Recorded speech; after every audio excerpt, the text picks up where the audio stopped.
Titre: Le voyage dans la toile magique un jour ensoleillé, un groupe d'enfants curieux, composé de Lila, Timéo, Sophia et Malik, décida d'explorer un vieux grenier. Parmi les poussiéreuses vieilles malles, ils découvrirent un tableau immense aux couleurs éclatantes représentant un jardin merveilleux. Au centre du tableau, une porte dorée brillait de mille feux. Intrigués, les enfants touchèrent la porte et, dans un éclat de lumière, ils se retrouvèrent plongés dans la peinture. Ils s'émerveillèrent devant un monde où les fleurs chantaient, les animaux parlaient et les rivières dansaient. C'était un lieu où chaque coup de pinceau avait donné relief aux rêves des enfants.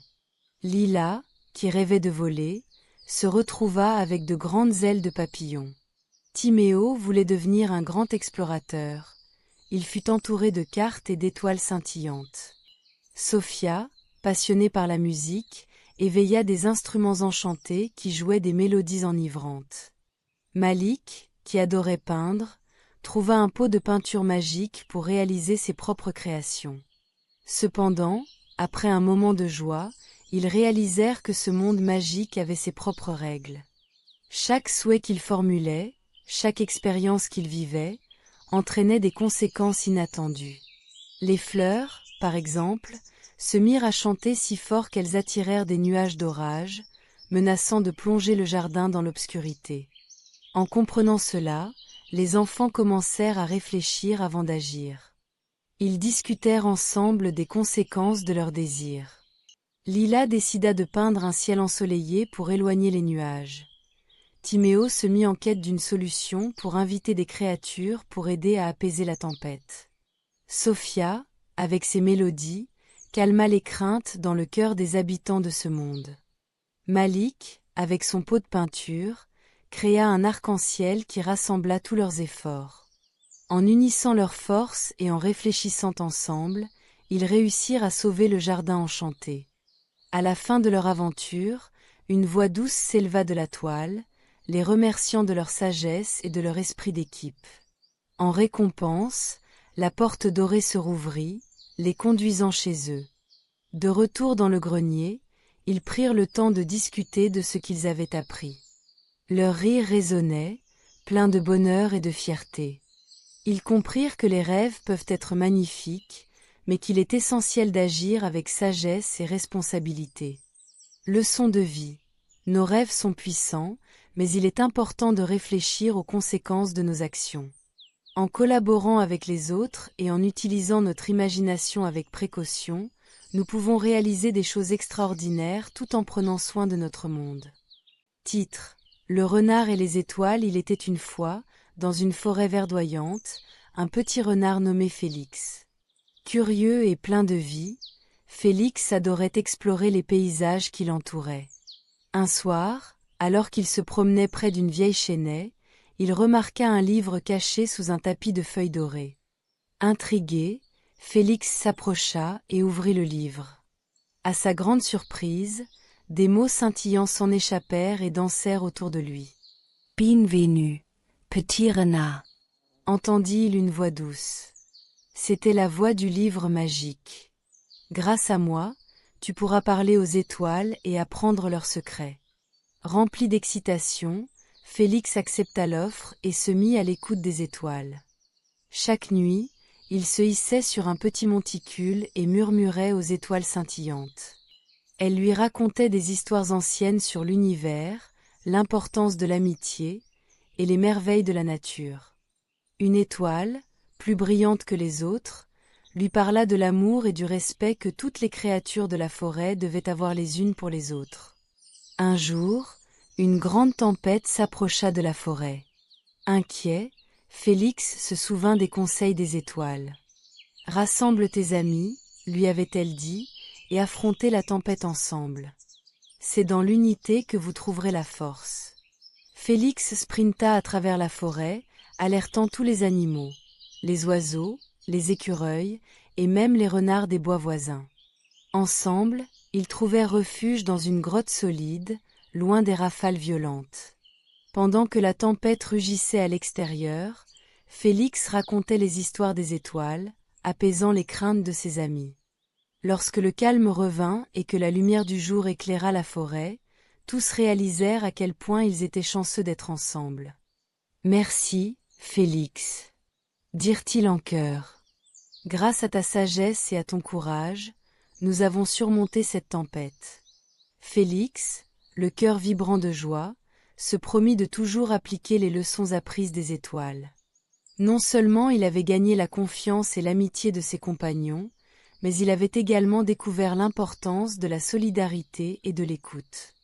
À partir de ce jour, chaque nuit, Félix continuait de parler aux étoiles.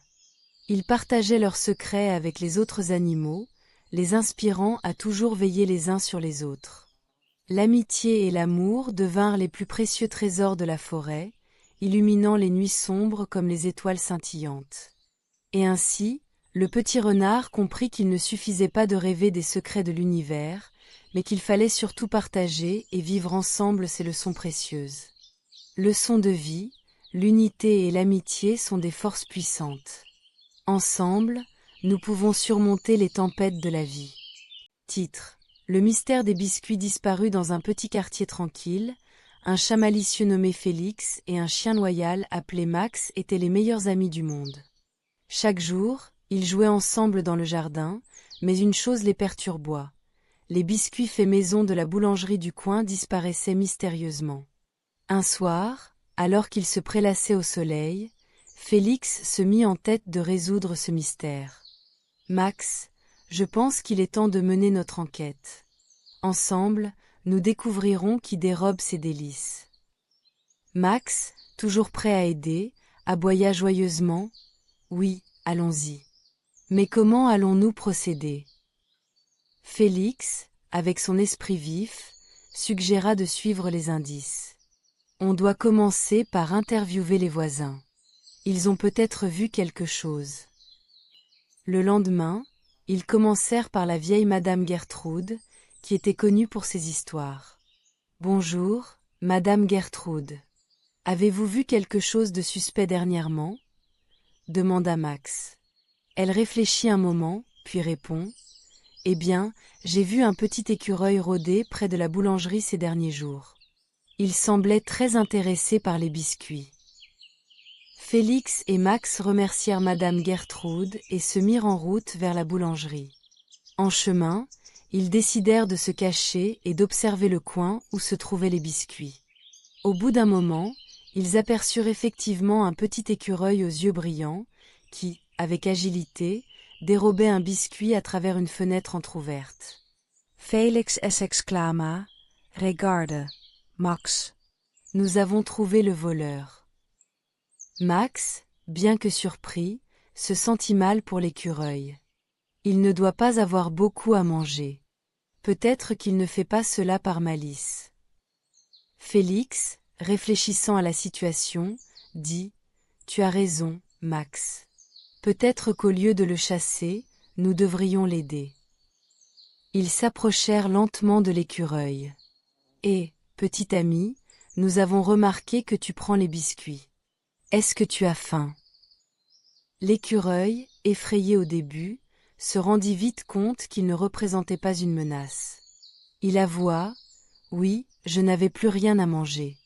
Je suis désolé de voler les biscuits, mais je n'ai pas d'autre choix. » Félix et Max se regardèrent et comprirent qu'ils pouvaient faire quelque chose de bien pour aider l'écureuil. « Nous pourrions parler à la boulangère et lui demander si elle peut t'aider, » proposa Max. Ils retournèrent à la boulangerie et expliquèrent la situation à Madame Boutin, la boulangère. Touchée par l'histoire de l'écureuil, elle décida de lui donner quelques restes de biscuits chaque jour. Du jour au lendemain, les biscuits disparurent moins souvent et l'écureuil était ravi. Félix et Max avaient non seulement résolu le mystère, mais ils avaient aussi appris que parfois, la compassion et l'entraide peuvent être plus puissantes que la colère ou le jugement. Moralité: face à une situation difficile, au lieu de juger ou de blâmer, faites preuve de compréhension et d'empathie. Aider les autres peut mener à des solutions bien meilleures. Titre: Le courage de petit écureuil. Il était une fois, dans une forêt verdoyante, un petit écureuil nommé Félix. Félix était un écureuil vif et curieux, mais il avait une peur bleue des hauteurs. Il préférait rester sur le sol, où il se sentait en sécurité, grignotant des glands et jouant avec ses amis.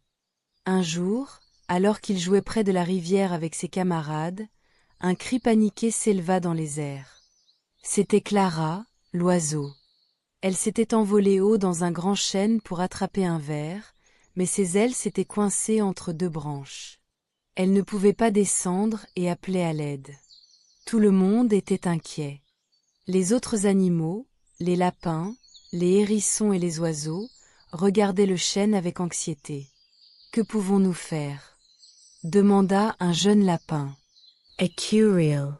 Ton agile corps pourrait t'aider à grimper et à libérer Clara. » Ils se tournèrent vers Félix. Félix se sentit soudainement mal à l'aise. L'idée de grimper au sommet de ce grand arbre lui faisait froid dans le dos. Mais en voyant Clara, si effrayée et coincée, son cœur battit plus fort. Il se rappela des moments où leur amitié avait été précieuse et il savait qu'il ne pouvait pas laisser sa peur le retenir. « D'accord, je vais essayer, » dit Félix, même si sa voix tremblait un peu. Avec détermination, il s'approcha de l'arbre. En grimpant, il se répéta à lui-même « Fais-le pour Clara. Fais-le pour l'amitié. » Au début, ses pattes tremblaient et il avait l'impression que le sol s'éloignait de plus en plus. Mais il prit une grande respiration et se concentra sur le sommet de l'arbre. Grâce à un mélange de courage et de concentration, il parvint finalement à atteindre la branche où Clara était coincée. « Ne t'inquiète pas, Clara, je suis là, » lui dit-il en essayant de la rassurer. Avec douceur, Félix manéuvra pour défaire les ailes de Clara des branches. Petit à petit, elle commença à se libérer. Une fois qu'elle fut libre, Clara s'envola et fit un tour joyeux autour de Félix, chantant de bonheur. Tous les animaux de la forêt applaudirent. Félix était un héros. À ce moment-là, il comprit que surmonter sa peur des hauteurs avait non seulement aidé son ami, mais lui avait aussi donné une nouvelle force intérieure. Plus tard, lorsque Félix redescendit, il se sentit un peu différent. Il avait découvert que le courage n'était pas l'absence de peur, mais la capacité de faire face à ses peurs pour le bien des autres. Depuis ce jour, Félix grimpait de plus en plus haut dans les arbres, non seulement pour lui-même, mais pour tous ses amis. Leçon de vie. Écouter notre cœur et surmonter nos peurs peut nous mener à réaliser des choses incroyables. Il n'est jamais trop tard pour être courageux et aider ceux que nous aimons. Titre: Le courage de petit écureuil. Il était une fois, dans une forêt verdoyante, un petit écureuil nommé Félix. Félix était un écureuil vif et curieux, mais il avait une peur bleue des hauteurs. Il préférait rester sur le sol, où il se sentait en sécurité, grignotant des glands et jouant avec ses amis. Un jour, alors qu'il jouait près de la rivière avec ses camarades, un cri paniqué s'éleva dans les airs. C'était Clara, l'oiseau. Elle s'était envolée haut dans un grand chêne pour attraper un ver, mais ses ailes s'étaient coincées entre deux branches. Elle ne pouvait pas descendre et appelait à l'aide. Tout le monde était inquiet. Les autres animaux, les lapins, les hérissons et les oiseaux, regardaient le chêne avec anxiété. « Que pouvons-nous faire ?» demanda un jeune lapin. « Ecurial. Ton agile corps pourrait t'aider à grimper et à libérer Clara. » Ils se tournèrent vers Félix. Félix se sentit soudainement mal à l'aise. L'idée de grimper au sommet de ce grand arbre lui faisait froid dans le dos. Mais en voyant Clara, si effrayée et coincée, son cœur battit plus fort. Il se rappela des moments où leur amitié avait été précieuse et il savait qu'il ne pouvait pas laisser sa peur le retenir.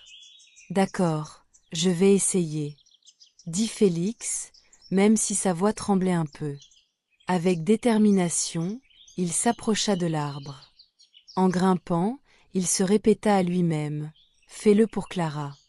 Fais-le pour l'amitié. » Au début, ses pattes tremblaient et il avait l'impression que le sol s'éloignait de plus en plus. Mais il prit une grande respiration et se concentra sur le sommet de l'arbre.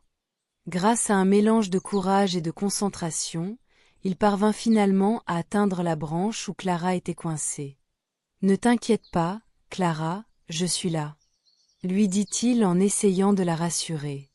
Avec douceur, Félix manéuvra pour défaire les ailes de Clara des branches. Petit à petit, elle commença à se libérer.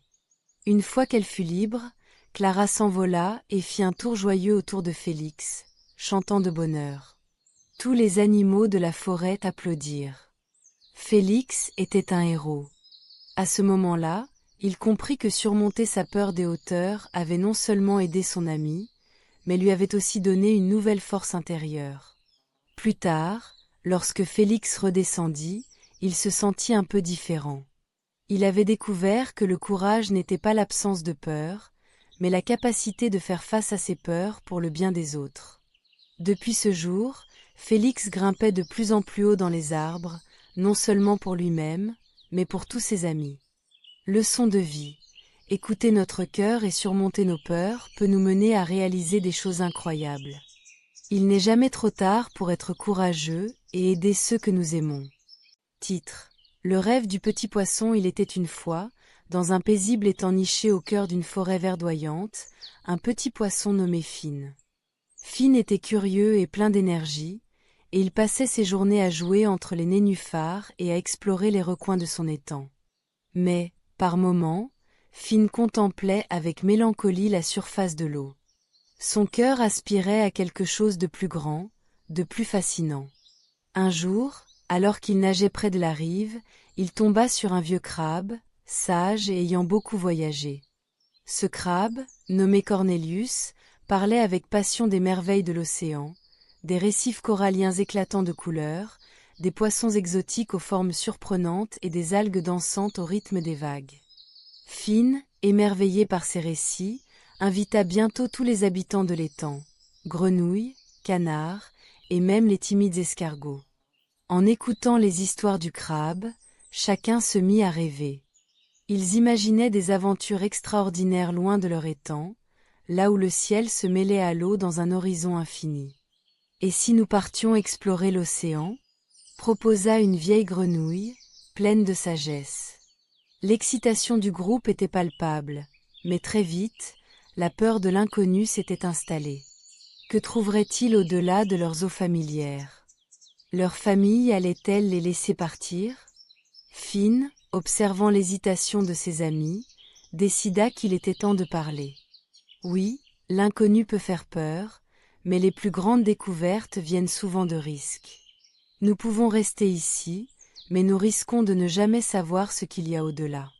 Ne laissons pas notre peur nous retenir. Inspirés par le courage de Finn, les animaux prirent leur décision. Ensemble, ils se préparèrent à quitter l'étang. Avec Cornelius pour guide, ils se mirent en route, bravant les rives, les petits ruisseaux et même un bras de mer avant d'arriver à l'océan. Ce qu'ils découvrirent fut au-delà de leurs rêves. Des poissons colorés en quantité, des paysages sous-marins rougis par les coraux et des plages dorées baignées de soleil. Ils jouèrent, explorèrent et apprirent sur chaque créature rencontrée. Chaque vague, chaque courant leur enseignait la beauté de la diversité et de la curiosité. Au terme de leur grande aventure océane, alors qu'ils commençaient à faire le chemin retour, Finn comprit une chose essentielle. Nous avons découvert des merveilles parce que nous avons eu le courage de partir.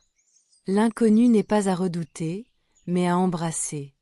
À leur retour dans l'étang, Finn et ses amis racontèrent leurs histoires, et aucun d'eux ne regarda plus l'eau de la même manière. Ils avaient appris qu'en sortant de leur zone de confort, ils pouvaient découvrir des trésors au-delà de l'imagination. Leçon de vie. Parfois, il faut oser sortir de sa zone de confort pour découvrir la beauté du monde. Accepter l'inconnu peut mener à des expériences incroyables et à des amitiés inoubliables. Titre. Le rêve du petit poisson. Il était une fois, dans un paisible étang niché au cœur d'une forêt verdoyante, un petit poisson nommé Finn. Finn était curieux et plein d'énergie, et il passait ses journées à jouer entre les nénuphars et à explorer les recoins de son étang. Mais, Par moments, Finn contemplait avec mélancolie la surface de l'eau. Son cœur aspirait à quelque chose de plus grand, de plus fascinant. Un jour, alors qu'il nageait près de la rive, il tomba sur un vieux crabe, sage et ayant beaucoup voyagé. Ce crabe, nommé Cornelius, parlait avec passion des merveilles de l'océan, des récifs coralliens éclatants de couleurs, des poissons exotiques aux formes surprenantes et des algues dansantes au rythme des vagues. Finn, émerveillé par ces récits, invita bientôt tous les habitants de l'étang, grenouilles, canards, et même les timides escargots. En écoutant les histoires du crabe, chacun se mit à rêver. Ils imaginaient des aventures extraordinaires loin de leur étang, là où le ciel se mêlait à l'eau dans un horizon infini. Et si nous partions explorer l'océan ? Proposa une vieille grenouille, pleine de sagesse. L'excitation du groupe était palpable, mais très vite, la peur de l'inconnu s'était installée. Que trouveraient-ils au-delà de leurs eaux familières ? Leur famille allait-elle les laisser partir ? Finn, observant l'hésitation de ses amis, décida qu'il était temps de parler. Oui, l'inconnu peut faire peur, mais les plus grandes découvertes viennent souvent de risques. Nous pouvons rester ici, mais nous risquons de ne jamais savoir ce qu'il y a au-delà. Ne laissons pas notre peur nous retenir. Inspirés par le courage de Finn, les animaux prirent leur décision. Ensemble, ils se préparèrent à quitter l'étang. Avec Cornelius pour guide, ils se mirent en route, bravant les rives, les petits ruisseaux et même un bras de mer avant d'arriver à l'océan. Ce qu'ils découvrirent fut au-delà de leurs rêves. Des poissons colorés en quantité, des paysages sous-marins rougis par les coraux et des plages dorées baignées de soleil. Ils jouèrent, explorèrent et apprirent sur chaque créature rencontrée. Chaque vague, chaque courant leur enseignait la beauté de la diversité et de la curiosité. Au terme de leur grande aventure océane, alors qu'ils commençaient à faire le chemin retour, Finn comprit une chose essentielle. Nous avons découvert des merveilles parce que nous avons eu le courage de partir. L'inconnu n'est pas à redouter, mais à embrasser. À leur retour dans l'étang, Finn et ses amis racontèrent leurs histoires, et aucun d'eux ne regarda plus l'eau de la même manière. Ils avaient appris qu'en sortant de leur zone de confort, ils pouvaient découvrir des trésors au-delà de l'imagination. Leçon de vie. Parfois, il faut oser sortir de sa zone de confort pour découvrir la beauté du monde. Accepter l'inconnu peut mener à des expériences incroyables et à des amitiés inoubliables. Titre : L'aventure au-delà de l'étang. Dans un petit étang paisible, vivait un poisson rouge nommé Flamme et une grenouille nommée Émeraude. Chaque jour, ils se retrouvaient sur un nénuphar à bavarder des merveilles du monde qui les entouraient. Flamme rêvait des vastes océans, tandis qu'Émeraude fantasmait sur les forêts luxuriantes. Un jour, ils décidèrent que ces rêves ne restaient pas des rêves. Ils voulaient vivre une grande aventure ensemble, au-delà de l'étang. Si nous voulons explorer le monde, nous devons franchir la grande mare, proposa Émeraude, ses yeux pétillants d'excitation. Flamme hocha la tête, un peu inquiet. Mais comment y arriver ? La mare est si vaste et effrayante. Nous trouverons un moyen, répondit Émeraude avec détermination. Nous pouvons nous soutenir mutuellement, et je suis sûre qu'ensemble, nous réussirons. Le lendemain matin, ils se réveillèrent avant l'aube.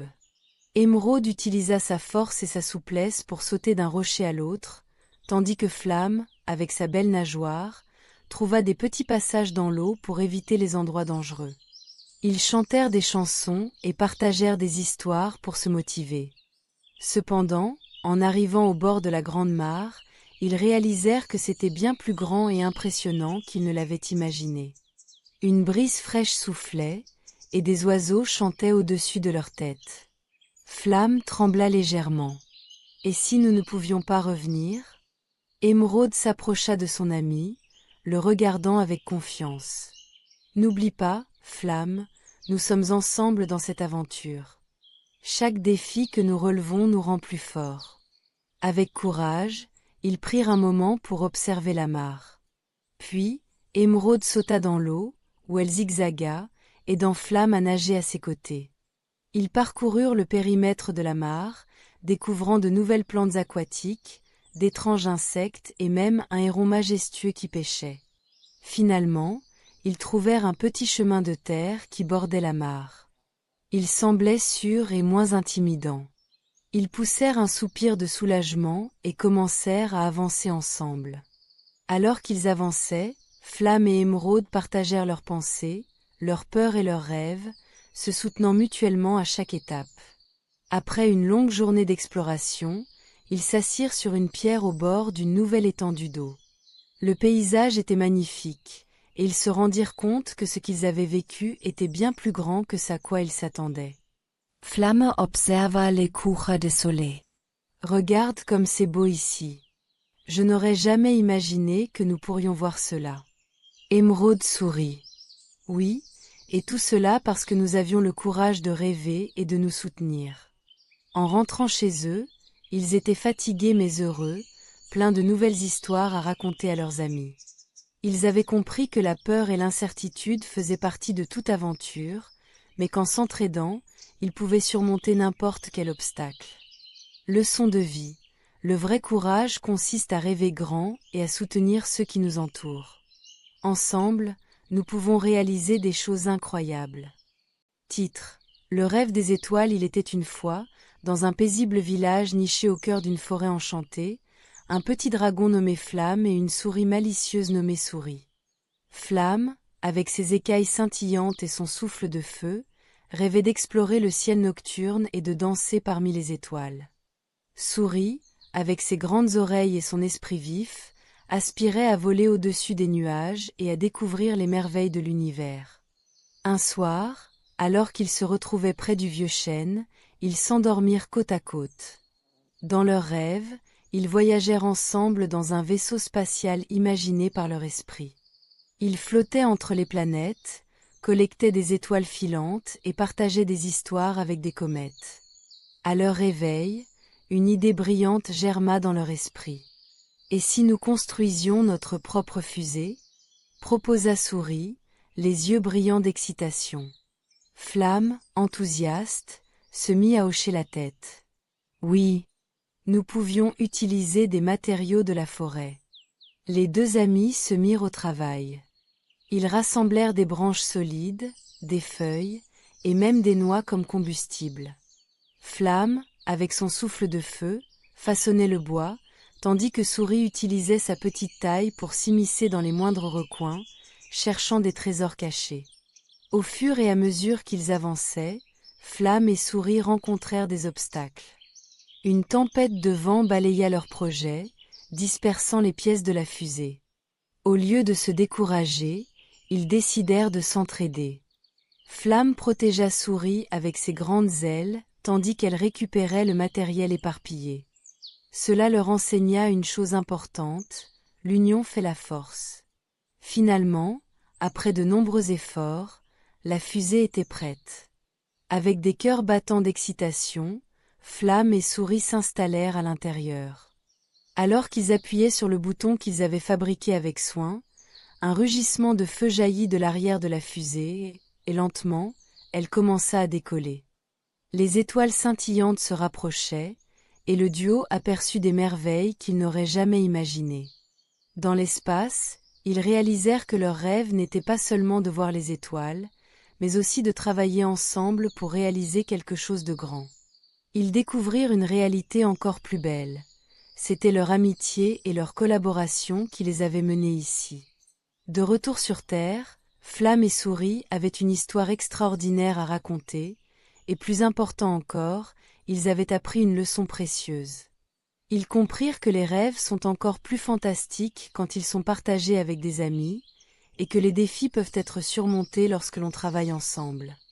Ainsi, Flamme et Souris continuèrent à rêver, mais aussi à encourager tous les habitants de la forêt à croire en leurs propres rêves, car ensemble, ils pouvaient atteindre les étoiles. Fin. Titre. La magie du jardin perdu. Il était une fois, dans un royaume verdoyant, une princesse nommée Floriane. Elle était connue non seulement pour sa beauté, mais aussi pour son amour inconditionnel de la nature. Floriane était une princesse végétalienne, veillant à ce que chaque repas qu'elle prenait soit préparé à partir de produits cultivés dans son jardin. Malheureusement, un jour, un terrible fléau s'abattit sur le royaume. Un groupe de villageois, ne connaissant pas l'importance des ressources naturelles, laissa traînant des déchets dans le jardin enchanté, un lieu autrefois rempli de fleurs éclatantes et d'animaux joyeux. La princesse vit son jardin bien-aimé se détériorer, les fleurs flétrissant, les arbres dépérissant, et les animaux se cachant face à tant de désolation. Déterminée à restaurer la magie de cet endroit, elle décida de demander de l'aide à ses amis animaux. Elle convoqua donc une réunion dans la clairière ensoleillée du jardin. Les animaux, un sagibou nommé Sagesse, une petite souris appelée Twisty, un vieil tortue, et un groupe de joyeux oiseaux, se rassemblèrent autour de Floriane. Elle leur expliqua la situation tragique. « Nous devons nettoyer ce jardin et lui redonner vie. Chaque petite chose que nous ferons comptera, déclara-t-elle avec enthousiasme. Tout ensemble, ils mirent en place un plan d'action. Sagesse, avec sa connaissance des plantes, guida Floriane pour préparer une potion magique à base de fleurs et d'herbes pour revitaliser la terre. Twisty, agile et rapide, parcourut le jardin pour ramasser les déchets, tandis que la tortue, Wither Steady Pace, transportait les ordures jusqu'à un monticule éloigné. Les oiseaux, quant à eux, chantèrent des chansons joyeuses pour encourager leurs amis et éloigner les créatures déprimées du jardin. Au fil des jours, grâce à leur travail acharné et à leur détermination, la beauté du jardin commença lentement à revenir. Les fleurs émergeaient, les arbres reprenaient des couleurs, et les animaux revinrent, dansant de joie au milieu des nouvelles pousses. Chaque matin, ils se réunissaient pour célébrer leurs avancées et remercier la princesse pour son dévouement. Mais un jour, alors qu'ils mettaient la dernière main aux tâches de nettoyage, Floriane eut une idée lumineuse. Pourquoi ne pas inviter les villageois à venir voir les merveilles que nous avons créées ici ensemble ? Demanda-t-elle. Ses amis furent d'abord hésitants, mais en voyant l'éclat de son regard, ils convinrent que cela pourrait être une bonne idée. Le jour de l'invitation, les villageois arrivèrent, curieux et incrédules. Ils furent émerveillés par la métamorphose du jardin enchanteur. Floriane leur expliqua l'importance de prendre soin de la nature, de la beauté d'un jardin vivant et en bonne santé, et des conséquences désastreuses des déchets pour la flore et la faune. Les villageois, touchés et inspirés, décidèrent de changer leurs habitudes. Ils s'engagèrent à ne plus jeter de déchets dans la nature et à participer à des projets de nettoyage réguliers pour maintenir la beauté du jardin, tout en apprenant à cultiver des légumes et des herbes de manière durable. Et ainsi, grâce à la détermination de Floriane et l'aide de ses amis animaux, le jardin enchanté ne fut pas seulement restauré, mais devint aussi un symbole d'harmonie entre les êtres humains et la nature. La leçon de cette aventure était claire. En unissant nos forces et en respectant notre environnement, nous pouvons surmonter les défis et créer un monde meilleur pour tous. Floriane continua à vivre en harmonie avec la nature, inspirant son royaume à prendre soin de la terre qui les nourrissait. Et ils vécurent tous, animaux et humains, en parfaite symbiose, toujours dans le doux parfum des fleurs. Titre : Le grand rêve de Gaston l'escargot. Il était une fois, dans un jardin ensoleillé, un petit escargot nommé Gaston. Contrairement aux autres escargots qui se contentaient de se déplacer lentement sur les feuilles, Gaston rêvait de devenir le champion de la course des animaux. Chaque année, le jardin organisait une grande course où des animaux de toutes sortes venaient montrer leur vitesse. Les lièvres, les écureuils et même les oiseaux s'y affrontaient, et Gaston se disait que, malgré sa lenteur, il pourrait tous les surprendre. Un jour, alors qu'il se déplaçait lentement sur une grosse feuille de laitue, il entendit des rires venant d'un groupe de lapins. « Regardez ce petit escargot. Pense-t-il vraiment qu'il peut gagner la course ?» s'esclaffèrent-ils. Gaston, loin d'être découragé, rétorqua avec un sourire. « Je vais participer et prouver que la persévérance peut surmonter la vitesse. » À partir de ce jour, Gaston commença son entraînement. Chaque matin, il se levait au lever du soleil pour parcourir son petit chemin dans le jardin, montant et descendant les petites collines, contournant les pierres et évitant les gouttes de rosée. Les autres animaux, amusés, le regardaient s'entraîner, mais Gaston ne se laissait pas décourager. Il savait qu'il devait beaucoup travailler pour atteindre son rêve. Les jours passèrent et la date de la course approchait. Gaston avait maintenant ses propres supporters, les coccinelles et les fourmis, qui admirèrent sa détermination et vinrent l'encourager. À l'approche du jour de la course, des doutes commencèrent à l'envahir. « Et si je ne pouvais pas le faire ?» pensait-il. Mais chaque fois qu'il se sentait faible, il se rappelait son mantra, « C'est la persévérance qui compte ». Enfin, le grand jour arriva. Le jardin était rempli d'animaux prêts à courir. Le coup de feu retentit et tous les coureurs s'élancèrent, hyper rapides. Gaston, lui, avançait lentement mais sûrement. Il pouvait voir les lièvres déjà au loin, mais il ne se laissa pas décourager. À mi-chemin de la course, une soudaine pluie se mit à tomber. Le sol devint glissant. Les animaux rapides comme les lapins et les écureuils, habitués à la vitesse, glissèrent et tombèrent. À sa grande surprise, Gaston, avec son rythme lent et constant, réussit à avancer doucement mais sûrement sur le chemin détrempé. Grâce à sa détermination et à sa persévérance, il dépassa plusieurs adversaires qui étaient tombés. En arrivant proche de la ligne d'arrivée, Gaston remarqua un petit oiseau blessé à cause d'une chute.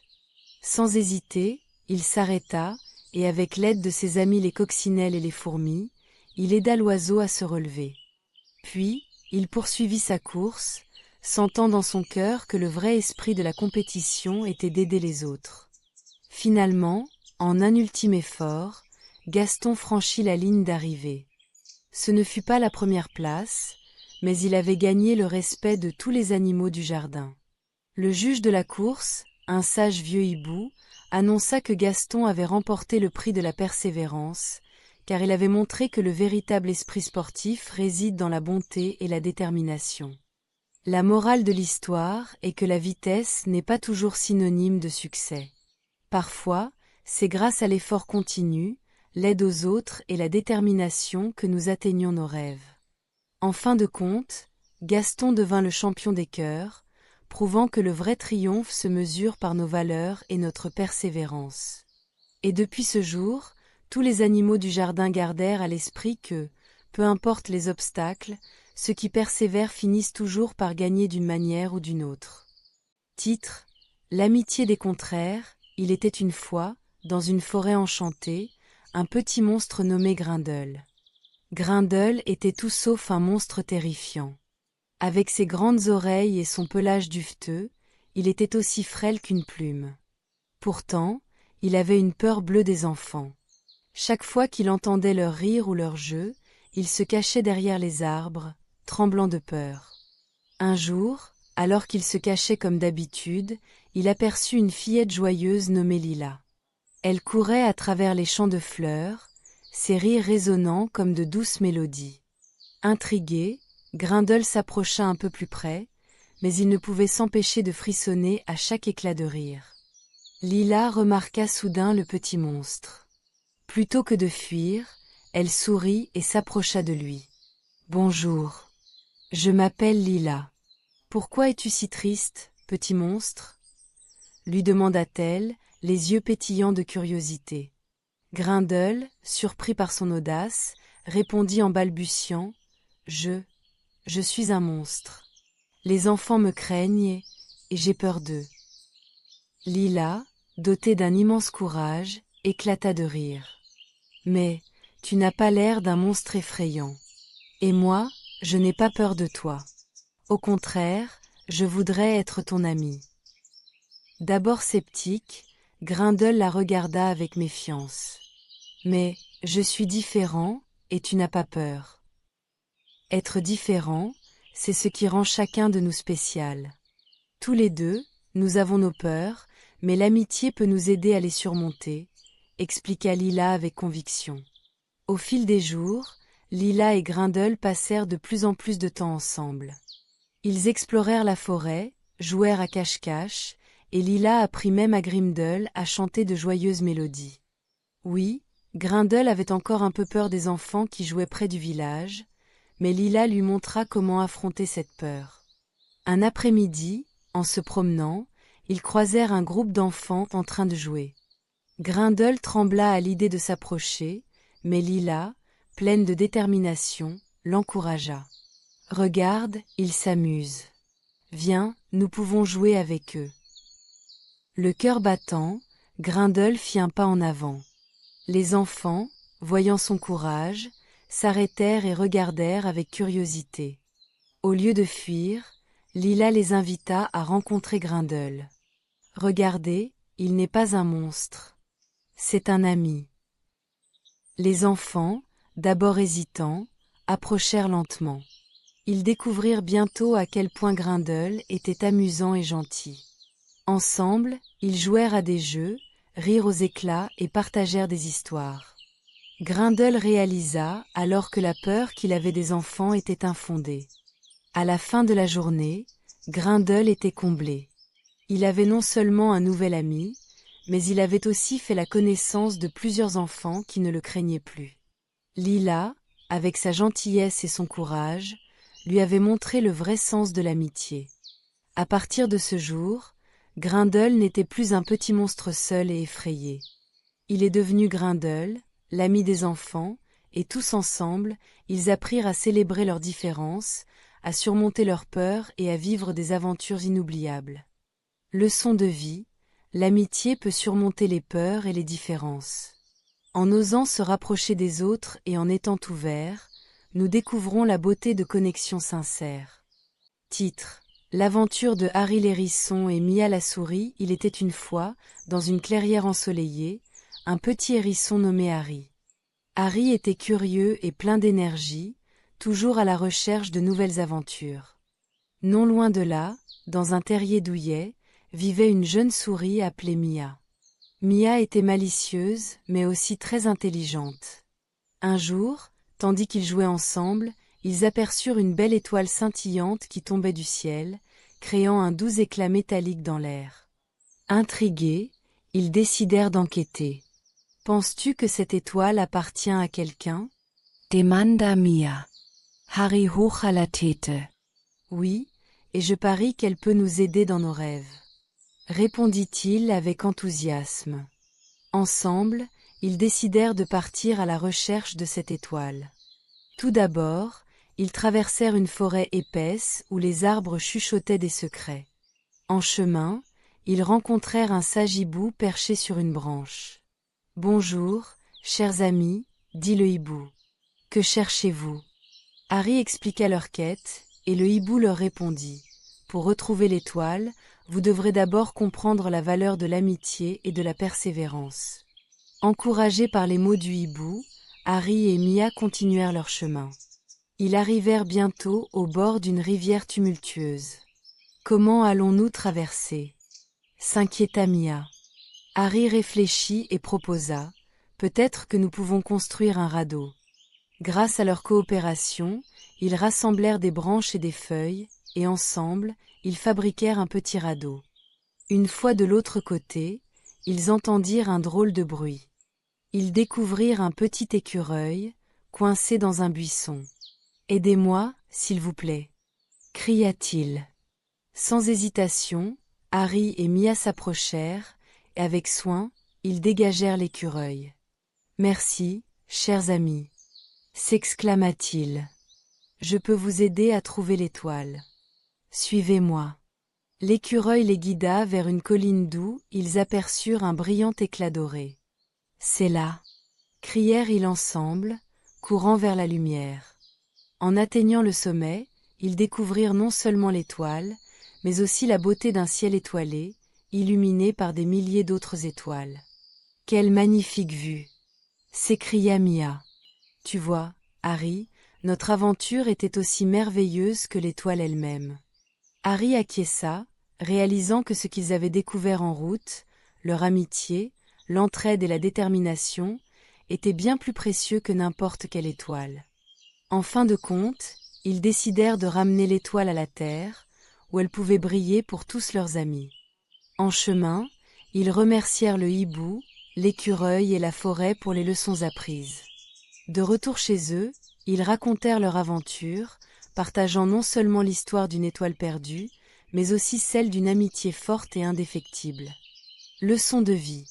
Parfois, ce qui compte le plus dans une aventure, ce ne sont pas seulement les objectifs que l'on s'est fixés, mais aussi les amitiés et les leçons que nous apprenons en cours de route. Titre. Le voyage courageux d'Hugo le hérisson. Il était une fois, dans une forêt verdoyante, un petit hérisson nommé Hugo. Hugo était un hérisson curieux et intrépide, mais il avait aussi un grand cœur. Un jour, alors qu'il se promenait près du grand chêne, il entendit des cris aigus. En s'approchant, il découvrit que son ami, l'oiseau bleu nommé Bella, était coincé dans les branchelles d'un arbre. Au secours! Au secours! Pleurait Bella. Elle avait essayé de voler, mais ses ailes étaient trop petites pour sortir du nid où elle était tombée. Hugo, inquiet pour son ami, savait qu'il devait l'aider. Cependant, la forêt était sombre et pleine de dangers. Les ombres des arbres paraissaient menaçantes, et des rumeurs de bruits étranges s'élevaient des buissons. Au lieu de reculer, Hugo prit une profonde inspiration et se dit « Je vais trouver le courage ». Il commença son aventure, marchant prudemment sur le sentier tortueux. En chemin, il rencontra un vieux hibou sage nommé Honoré. « Où vas-tu, jeune hérisson ?» demanda Honoré d'un ton grave. « Mon amie Bella est coincée dans un arbre et j'ai besoin de l'aide pour la sauver. » Répondit Hugo, le cœur battant. Le hibou, admirant le courage du petit hérisson, lui proposa un conseil. « La peur est normale, mais rappelle-toi qu'avec de la détermination et de l'ingéniosité, tu peux surmonter bien des obstacles. Prends le temps de réfléchir avant d'agir. » Encouragé par les mots d'Honoré, Hugo continua son chemin. Il décida de rassembler des branches et des feuilles pour construire une petite échelle improvisée. Après plusieurs essais, il parvint à créer une structure solide. Arrivé au pied de l'arbre, il leva la voix en direction de Bella. « Tiens bon, Bella. Je feiste sauver. » Alors qu'il plaçait son échelle contre le tronc, il se rendit compte qu'elle était trop courte. Le désespoir le frappa un instant, mais il se souvint des paroles d'Honoré. Il prit une respiration profonde et chercha une solution. Hugo remarqua un vieux tronc d'arbre, tombé au pied d'un autre. Il le traîna avec effort jusqu'à l'arbre de Bella et le plaça sous son échelle. Grâce à cela, il pouvait monter un peu plus haut. Pendant ce temps, l'oiseau, voyant l'effort de son ami, encourageait Hugo avec des chants joyeux. Finalement, avec toute son adresse et sa persévérance, Hugo réussit à atteindre Bella et à la libérer. Ils tombèrent tous deux dans les feuilles qui accueillèrent leur chute tout en riant de joie. « Merci, Hugo. Tu es un vrai héros », déclara Bella, ses ailes battant de bonheur. De retour sur le sol, Hugo réalisa à quel point son courage et sa détermination avaient été essentiels. Ensemble, ils rentrèrent chez eux, heureux et unis. Hugo, en se remémorant son aventure, comprit une leçon précieuse. Parfois, le vrai courage ne consiste pas à ne jamais avoir peur, mais à continuer d'agir même quand la peur nous envahit. Cela lui enseigna que l'amitié et la détermination peuvent surmonter les plus grands obstacles. Et c'est ainsi que Hugo le hérisson et Bella l'oiseau continuèrent leurs aventures dans la forêt, prêts à affronter ensemble toutes les épreuves de la vie. Jacques et le NFT magique. Dans un petit village pittoresque, vivait un jeune garçon nommé Jacques. Il était le fils de Harold, un agriculteur travailleur et aimant. Jacques avait une vache, Biquette, qui lui était chère, mais un jour, il entendit parler d'un NFT magique. Les villageois disaient que ce NFT avait le pouvoir de transporter son propriétaire dans un univers parallèle rempli d'aventures incroyables. Curieux et avide d'aventures, Jacques décida de faire un échange audacieux. Il proposa à un mystérieux marchand d'échanger sa vache contre le NFT. Le marchand, un homme à l'allure excentrique, accepta avec un sourire énigmatique. Le cœur battant d'excitation, Jacques prit le NFT et, en quelques secondes, tout autour de lui commença à briller. Un nouveau monde quand la lumière se dissipa, Jacques se retrouva dans un monde éblouissant, rempli de créatures fantastiques et de paysages enchanteurs. Là, il rencontra des êtres extraordinaires, de gentils dragons, des fées malicieuses et même des animaux parlants. Chaque jour apportait son lot d'aventures, des courses folles sur des arcs-en-ciel, des batailles contre des monstres de nuages, et des énigmes à résoudre pour aider ses nouveaux amis. Cependant, avec chaque aventure, il se rendait compte qu'il lui manquait quelque chose. Biquette, sa fidèle vache, lui manquait terriblement. Il avait échangé une partie de sa vie pour un monde où, malgré la magie, il ne se sentait pas complet. La révélation, après plusieurs semaines d'aventure, Jacques se retrouva face à un sage antique. Le sage, ayant vu la mélancolie dans les yeux de Jacques, lui parla. « Je vois que tu as eu beaucoup de plaisir ici, mais le véritable bonheur vient des choses simples et authentiques de la vie. » Jacques comprit alors que, bien que les aventures étaient palpitantes, il avait abandonné quelque chose de précieux, son lien avec sa famille et la tranquillité de sa ferme.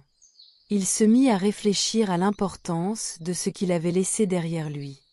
Le retour fort de cette nouvelle sagesse, Jacques décida qu'il était temps de rentrer chez lui. Il trouva un moyen de revenir dans son village en utilisant le NFT une dernière fois. Lorsque la lumière se dissipa de nouveau, il se retrouva dans son champ, face à Biquette, qui l'attendait avec tendresse. Jacques réalisa que les vrais trésors ne se mesurent pas en aventures magiques ou en objets matériels, mais dans les liens que l'on entretient avec les êtres chers. Il embrassa sa vache et se promit de ne jamais oublier ce qu'il avait appris. La leçon de vie, la leçon que Jacques emporta avec lui était claire. Les aventures peuvent être passionnantes, mais la joie véritable réside dans les petites choses de la vie et dans les relations que l'on entretient. Ainsi, il s'efforça de développer sa ferme, d'aider son père et de partager des moments précieux avec sa famille. Et dans la douceur des soirées à la ferme, en écoutant le crissement des grillons et le doux mugitement de Biquette, Jacques savait qu'il avait tout ce qu'il lui fallait pour être heureux. Titre : L'Arbre des Merveilles. Il était une fois, dans un petit village entouré d'une forêt dense et mystérieuse, un petit garçon nommé Lucas. Lucas aimait explorer les bois, mais il ne réalisait pas à quel point ils étaient importants. Un jour, alors qu'il se promenait loin de son chemin habituel, il tomba sur un arbre immense, aux feuilles scintillantes comme des émeraudes. C'était un arbre magique. Intrigué, Lucas s'approcha et toucha l'écorce rugueuse. À cet instant-là, une douce lumière émana de l'arbre, et une voix chaleureuse résonna dans l'air. « Bonjour, jeune aventurier. Je suis l'arbre des merveilles. J'ai besoin de ton aide pour sauver notre forêt. Chaque geste que tu feras ici compte. » Lucas était émerveillé et un peu effrayé à la fois. « Comment puis-je aider ? Je ne suis qu'un petit garçon. » « Chaque geste compte, Lucas, » expliqua l'arbre. « Observe bien autour de toi. » L'arbre lui montra des images de la forêt d'autrefois, riche en couleurs et en vie. Mais il lui montra aussi la réalité d'aujourd'hui, des déchets jonchant le sol, des animaux effrayés, des arbres malades. Ces images frappèrent Lucas droit au cœur.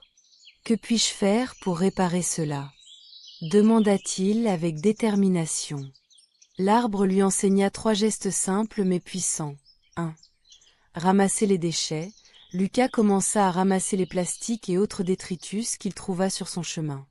Pour lui, cela semblait anodin, mais chaque morceau de déchet qu'il prenait éloignait le danger de la vie sauvage. 2. Planter des graines. Avec l'aide de l'arbre, il apprit à semer des graines. À chaque graine qu'il plantait, il ressentait une énergie nouvelle, celle de la vie qui grandissait. 3. Parler aux autres. Enfin, l'arbre l'encouragea à partager ce qu'il avait appris.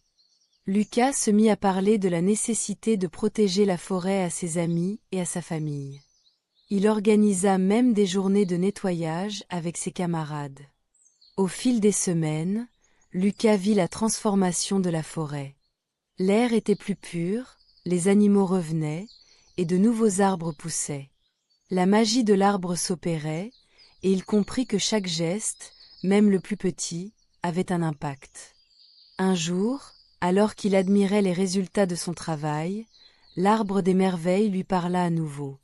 Binju, Lukas. Tu as compris que tout commence par une petite action. La protection de la nature est à la portée de chacun. Tu peux être un héros. Lorsque Lucas retourna au village, il n'était plus le même. Il avait appris une leçon précieuse.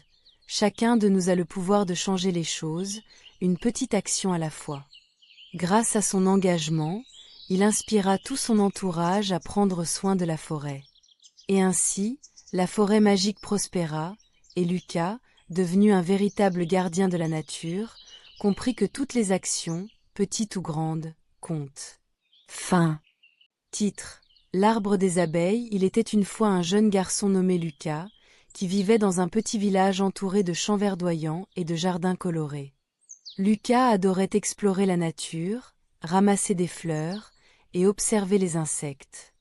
Mais un jour, en se promenant près d'une vieille forêt, il découvrit un arbre majestueux aux feuilles dorées et aux fleurs éclatantes.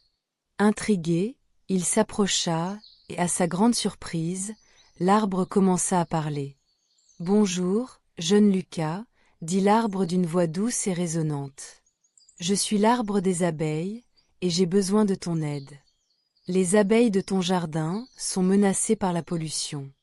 Si elles disparaissent, cela mettra en danger toute la flore et la faune, y compris ton jardin adoré. » Lucas, surpris mais excité, écouta attentivement l'arbre. « Que puis-je faire pour les sauver ?» demanda-t-il. « Tu dois devenir un gardien des abeilles, » répondit l'arbre. « Commence par sensibiliser ton entourage. Organise un jour de nettoyage dans ton village et explique l'importance des abeilles dans notre écosystème. » Déterminé à aider, Lucas rentra chez lui et parla à sa famille et à ses amis de la mission que lui avait confiée l'arbre. Ensemble, ils commencèrent à nettoyer les déchets des parcs et des jardins. Ils fabriquèrent des panneaux d'information sur les abeilles et passionnèrent les habitants avec des histoires sur ces petites créatures. Le jour du nettoyage, le jardin de Lucas devint un endroit lumineux et accueillant. Les enfants plantèrent des fleurs colorées qui attirent les abeilles, et Lucas passa des heures à observer ces insectes travailler durement pour polliniser les fleurs. Au fur et à mesure des semaines, il remarqua que de plus en plus d'abeilles revenaient dans son jardin. Finalement, un matin, Lucas retourna voir l'arbre des abeilles. « J'ai fait ce que tu m'as demandé, » dit-il. « Le village a participé et le jardin est plein d'abeilles. » L'arbre sourit et répondit « Bravo, Lucas. Tu as appris que chaque geste compte et que la sensibilisation est la clé pour protéger notre planète. Les abeilles sont indispensables à la vie et à la nourriture que nous consommons. » En remerciement, l'arbre offrit à Lucas une petite graine magique. « Plante-la dans ton jardin, et elle fleurira en une magnifique plante qui attirera encore plus d'abeilles. N'oublie jamais que tu as le pouvoir de changer les choses, un petit acte à la fois. » Lucas rentra chez lui avec la graine, fier de sa mission accomplie. Il comprit que chacun avait un rôle à jouer pour protéger la nature. En plantant la graine, il jura de continuer à veiller sur les abeilles et de transmettre cet héritage aux générations futures. Leçon de vie, chaque petite action compte, et préserver notre environnement est une responsabilité partagée. En prenant soin de la nature, nous prenons soin de nous-mêmes et de notre avenir. Titre: Le chat de l'étoile. Il était une fois, dans un petit village en bordure d'une vaste forêt, un groupe d'amis inséparables, Lila, une jeune fille pleine de curiosité, Hugo, un passionné de science, et Émile, un artiste rêveur. Un jour, alors qu'ils exploraient la forêt, ils rencontrèrent un chat étrange aux yeux brillants. Ce n'était pas un chat ordinaire, il avait le pouvoir de parler. « Bonjour, enfant, » dit le chat. « Je suis Astra, le chat de l'étoile, et j'ai besoin de votre aide. Un sorcier maléfique menace notre monde lointain, Orient. Il a volé la lumière des étoiles qui maintient l'équilibre de notre univers. » Lila, intriguée, demanda « Comment pouvons-nous t'aider ?» Vous devez collecter 3 cristaux, la sagesse, le courage et l'empathie. Chaque cristal se trouve dans un lieu différent, protégé par des épreuves. Respondit Astra. Les amis acceptèrent avec enthousiasme. Ensemble, ils empruntèrent le chemin qui mena à la montagne de la sagesse. Première épreuve. La sagesse arrivée au sommet, ils rencontrèrent une vieille chouette gardienne.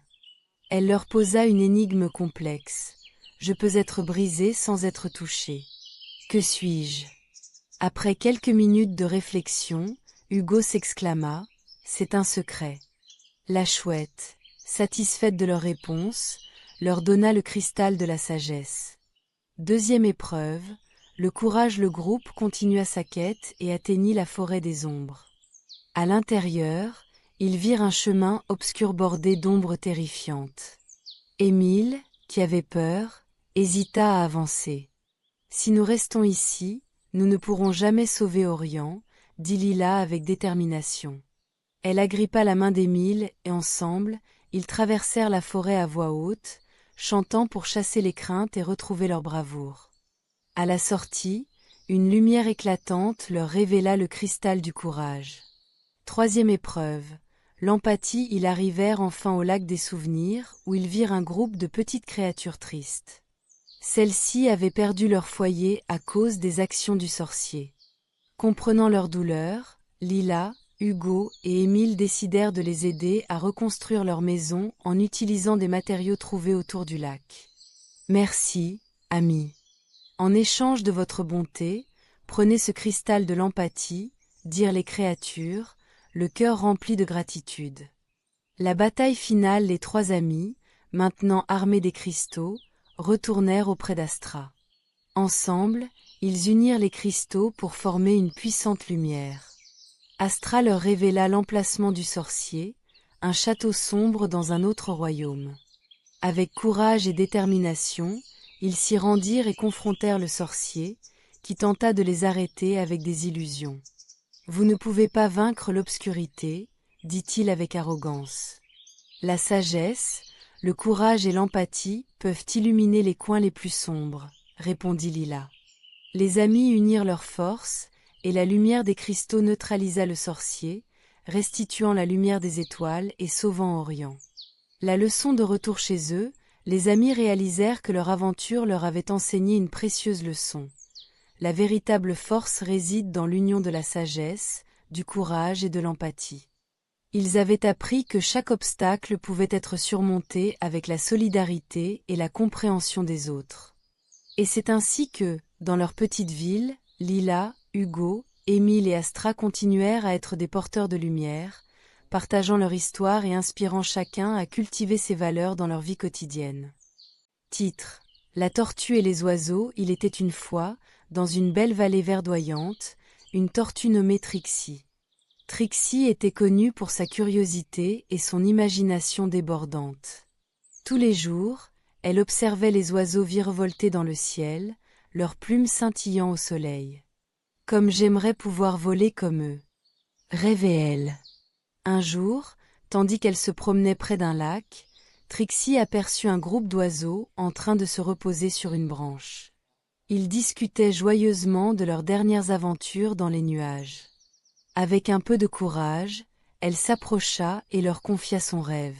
« Bonjour les amis, je suis Trixie, et j'aimerais en pouvoir voler. » Les oiseaux, un peu surpris mais amusés, éclatèrent de rire. L'un d'eux, un petit colibri nommé Coco, dit « Mais Trixie, tu es une tortue.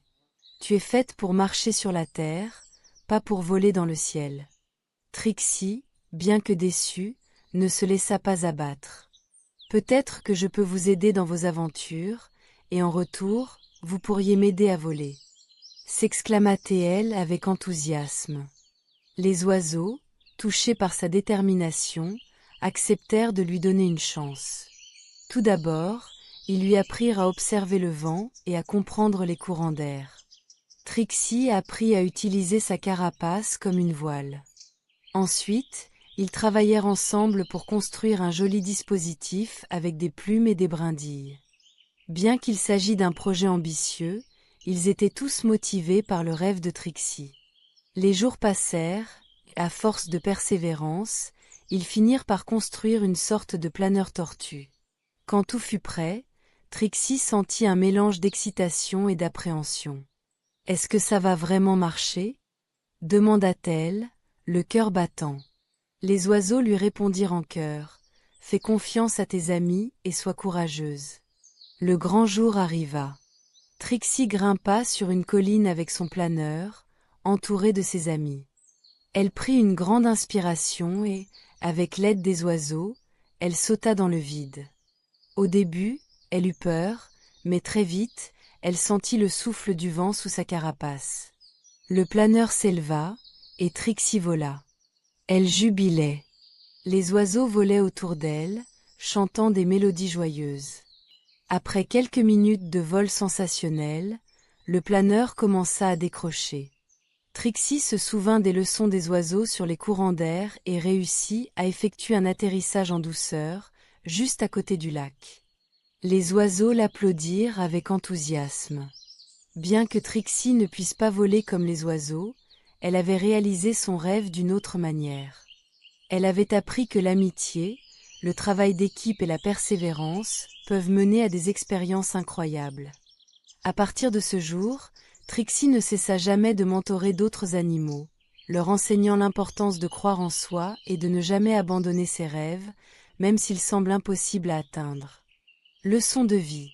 Peu importe nos limitations, en collaborant avec les autres et en persévérant, nous pouvons réaliser nos rêves d'une manière qui dépasse notre imagination. Titre. Le voyage dans le brouillard. Il était une fois, sur une île flottante nommée Harmonia, où les gens et les robots coexistaient en parfaite harmonie. Les habitants de cette île avaient conçu des robots dans le but de les aider dans leur vie quotidienne.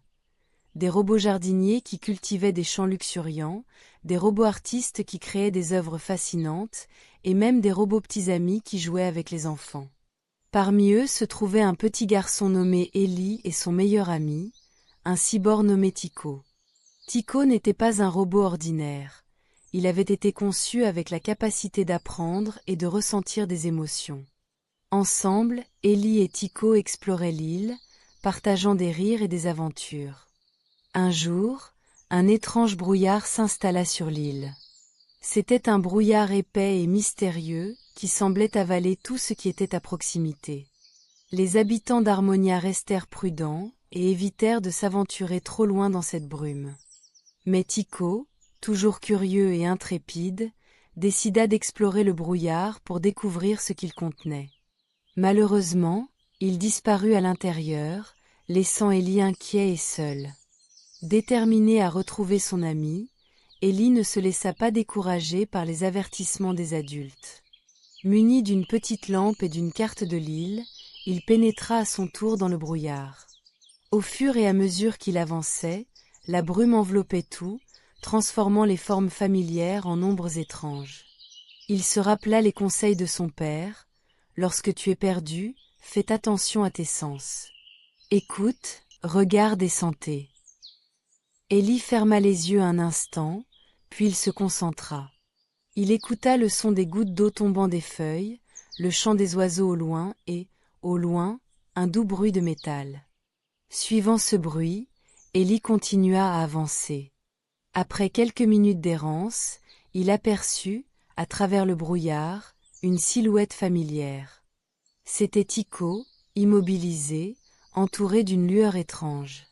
Lorsqu'Ellie l'atteignit, il découvrit que Tico avait rencontré un groupe de robots coincés dans le brouillard, incapables de retrouver leur chemin. « Ellie, j'ai essayé de les aider, mais je ne savais pas comment les sortir d'ici, » expliqua Tico, avec une tristesse dans ses yeux. Ellie comprit alors que leur amitié ne se limitait pas à leurs propres aventures, mais aussi à l'aide qu'ils pourraient apporter aux autres. Ensemble, ils unirent leurs compétences, Ellie avec sa capacité à ressentir et à écouter, et Tico avec sa connaissance des circuits et des mécanismes des robots. Ils commencèrent à guider les robots perdus hors du brouillard en utilisant la lumière d'Ellie et les instructions de Tico. Après un long travail, tous les robots revinrent enfin à la lumière du jour. Le brouillard se dissipa, révélant une scène paisible et familière. Les habitants d'Harmonia, soulagés de retrouver leurs amis, remercièrent Ellie et Tycho pour leur bravoure. Cette journée demeura gravée dans les mémoires des habitants d'Harmonia comme un exemple d'amour, d'entraide et de courage. Ellie apprit que chaque épreuve peut être surmontée en faisant preuve de patience et en travaillant ensemble.